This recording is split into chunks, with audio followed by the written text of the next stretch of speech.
Welcome to the Real News Network. I'm Anton Warnchuk in Baltimore. Uber, the ride-sharing service you can access with your mobile phone, has become a popular alternative to traditional taxi cabs. With Uber, you get a cab sent to your location based on the GPS in your phone and pay a flat fee through the mobile app. The San Francisco-based company is now established in over 100 cities across the world, and the market value of the company could soon reach $200 billion, apparently as much as Toyota. But Uber faces legal challenges by states and cities across the continent. Officials in Vancouver were apparently surprised to find out that Uber was operating in their city and are considering whether it is operating legally under current municipal codes. The state of South Carolina says that without a registered business license, the ride-sharing service is operating legally in the state. And the mayor of Annapolis has also ordered Uber to halt service until it registers as a cab company in the city. Last month, thousands of cabbies protested against the company in the European cities of London, Lisbon, Madrid, Milan, and Paris. And cabbies in D.C. shut down downtown in protest of Uber and other ride-share services like Lyft. Traditional taxi drivers contend that Uber and companies like it are benefiting from the avoidance of regulations and taxes, and that this allows them to undercut competitors. Earlier this month, Uber cut fares in New York City by 20%, driving the price below a standard cab fare. Uber denies it is a public service company.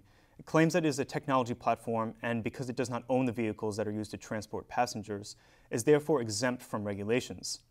Its supporters say this is a more competitive model and cheaper way of providing services to consumers. Joining us now to give the Cabbies' point of view is Nathan Price. Nathan is the chairman of the DC Professional Taxicab Driver Association, which was formed over 20 years ago. He's an advocate for the rights of taxicab drivers and has been driving a taxicab for 42 years in the District of Columbia. Thanks for joining us, Nathan. My pleasure. So let's start off. Why did the Taxicab Association decide to join the protests in D.C. last month? They really had no choice. Drivers being forced backwards over a cliff, and the only thing at the end of the cliff was death or starvation. So therefore, in order to, they wanted to actually show the city, not only the city, they wanted to show the whole federal government. They wanted to, and the world, if necessary, that this is something that people need to start paying attention to, because basically we are being treated like sharecroppers. This is modern day sharecropping, what they're doing to taxicab drivers in Washington. Washington is a very unique city. Most of the drivers own their own cars. But what is happening is that the city is forcing them to slowly but surely disown your own taxicab and work for a company.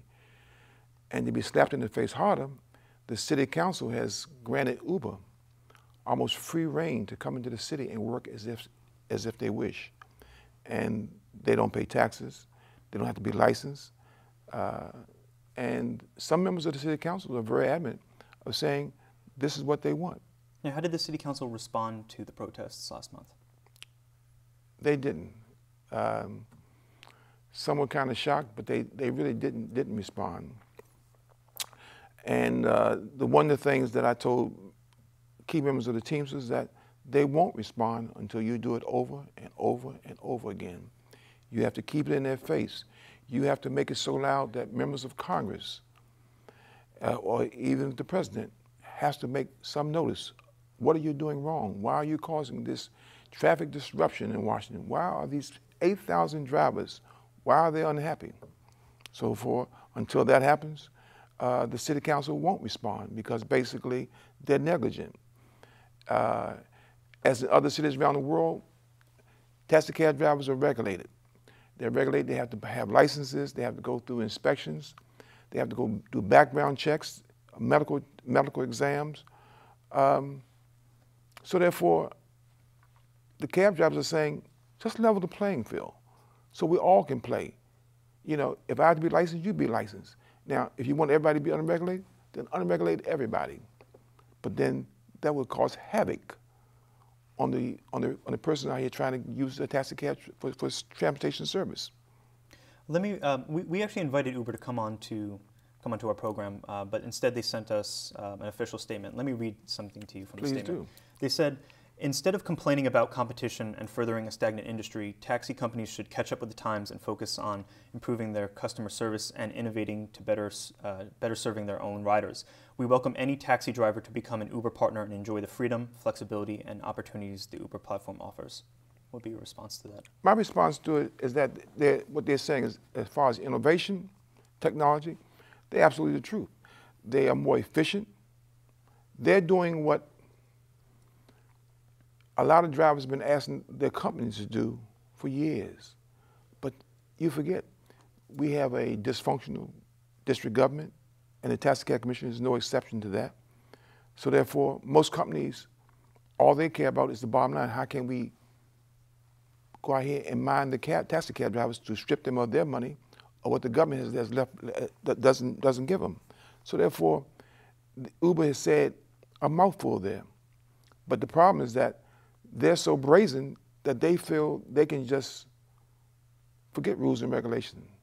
And what's amazing about in Washington is that the city council passes the laws that says you must be licensed, but yet and still, the majority members of the city council approve of Uber being unlicensed. There's a lot of hypocrisy there. Why do you think that is? Why do you think that they support Uber so much? Well, there's an old saying, a monkey will take money without pockets. So why would a man in a three-piece suit? He got plenty of pockets. He'll fill them up. You know, whether that's true or not. That is the perception that you leave. Anytime you allow somebody to come into the city and work that pays nothing to the city coffers, and no matter what kind of service they're providing, without background check, you're exposing citizens to people who may be unscrupulous or unethical. But with a little bit of in your pockets, you can look the other way. So let's talk about also the traditional problems that are faced by cabbies. I mean, before Uber even came into the picture. From what I understand, the licenses or the medallions are very, very expensive, and that the rental services and the rental prices for cars makes it very difficult for cabbies to even break even in a day's work. Right. Well, Washington is one thing, traditionally, is one of the, there's 5 taxi cab cities in the United States: San Francisco, Las Vegas, Chicago, and Washington. Those cities, and that's based on the need for taxi cab service. Washington is propelled largely by conventions and the Congress and the federal government. So therefore, it is a very ripe market. So therefore, what is happening is that Uber has just taken advantage of a situation, and traditionally, that drivers, what they're doing, drivers are losing their freedom. In Washington, drivers own most of their vehicles, but that used to be about 85% of the drivers own their own vehicles. That's a free entrepreneur system. But what's happening is that figure is now down to about 65% now, and that's a large drop. So therefore, what's happening is that these drivers are being forced out of business, and then you put Uber on top of that, and they cry because they see they're sitting on hotel stands, and they see Uber cars come up from all over, take the jobs away from them while they're sitting on the stands waiting. So therefore, they won't be able to feed their own families. Well, let me also give you a different counter argument. I mean, as far as I understand, in order to work for Uber, you don't have to pay licenses, you don't have to buy a medallion, you don't have to go through a very rigorous regulatory process. And so it's actually easier to become a worker for Uber than it is for traditional taxi cabs. So, I mean, is this in a way, does this mean that it's perhaps better and it's easier to get into, get work as a driver for Uber than it is for traditional? It is, companies. because basically if you have a private car that they approve of, it can be anything from a Hyundai to a Tahoe, any type of vehicle. If as long as it's clean and presentable and you dress in a certain manner, you can work for Uber. The problem is that Uber has the right to terminate your services anytime they wish. And whereas in the taxi cab industry, it's a process. Even though that process has a lot of flaws with it, there's still a process. So that's the big difference right there. Well, you were also mentioning to me off camera that if you go work for, if you switch to Uber, if you're a traditional taxi cab, if you're a cabbie and you decide to switch to Uber, and then if you lose your job with Uber, it's that you actually can't go back to being a cabbie. Well, what happens is if you own your own taxi cab and you have tags on that vehicle, unless you pay the insurance on those tags weekly, the taxi cab commission will terminate those tags, and you can never go back because they have a freeze on the issuing of license tags. So therefore, that's the risk you run. You know, there's a lot of freedoms in Uber as long as you can get the approval of the passengers, giving up 20% of a fare without all the rest of the antiquated fees that you have to do and all the regulations. To me, it's well worth it. But on the other end, taxi business has been good to a lot of people. It's been the stepping stone for people, whether they're from immigrants, whether they're minorities who couldn't get employment nowhere else. They were able to drive a cab, and it could be their own business. They were entrepreneurs. They just weren't people working for somebody. They were their own business people. And basically what is happening is that the city government is taking that from them. So let's talk solutions then. Like what solutions would you propose that deal with, that would work in the favor of the interests of consumers who really do like the technology-based and the efficient model of Uber, but also protects the traditional cabbies? Well, it's just like the Taxi Cab Commission mandated a credit card system that the expense was borne only by the taxi cab drivers. A specialized dome on top of the taxi cabs that was mandated only for taxi cabs, and the drivers had to bear all the costs. A solution would be, why wouldn't the government be innovative enough to say, look at the Uber model and says, we want this. Instead of having a two-way radio system with a monitor and all this kind of stuff, make all drivers have smartphones and do the same thing Uber's doing. Then you would have that efficiency, the same efficiency Uber does. But instead, you know, Uber just decided we'll just skirt around the issue.